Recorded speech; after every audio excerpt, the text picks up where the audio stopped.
आता प्रश्न असा आहे, हे सिस्टम बायझंटाईन जनरल्स प्रॉब्लेम कसं सोडवतं? बिटकॉइन कोणत्याही एका व्यक्तीवर किंवा कंपनीवर विश्वास ठेवत नाही. ते एका स्पर्धात्मक जागतिक सिस्टमवर चालतं. संपूर्ण जगभरातील मायनर्स प्रामाणिकपणे स्पर्धा करतात. जो मायनर सर्वात आधी ब्लॉक ॲड करतो तो हे सिद्ध करतो की त्याने खरंच मेहनत केली आहे. आपली एनर्जी आणि कम्प्युटर पॉवर वापरून फसवणूक करणे जवळजवळ अशक्य आहे, कारण जुने ट्रान्झॅक्शन बदलायचे असतील तर संपूर्ण काम पुन्हा करावे लागेल, जे प्रत्यक्षात अशक्यच आहे. प्रामाणिकपणालाच फायदा होतो, कारण मायनिंग महाग आहे आणि रिवॉर्ड तेव्हाच मिळतं जेव्हा तुम्ही नियम पाळता. एकाच व्यक्तीचं नियंत्रण नाही, हजारो मायनर्स एकत्र मेहनत करतात. कोणतंही सरकार किंवा कंपनी हा सिस्टम चालवू शकत नाही. शेवटी बिटकॉइन विश्वासाऐवजी मेहनतीवर सिस्टम उभा करतो.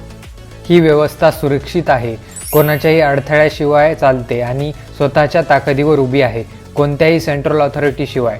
म्हणूनच बिटकॉइन जगातील सर्वात वेगळं आणि विशेष मॉनिटरी सिस्टम आहे. जर तुम्हालाही बिटकॉइन प्रोजेक्टचा भाग बनायचा असेल तर स्क्रीनवर दिलेल्या प्रोजेक्टशी तुम्ही जोडू शकता आणि बिटकॉइनशी संबंधित एज्युकेशनल कॉन्टेंटसाठी चॅनलला सबस्क्राईब करा.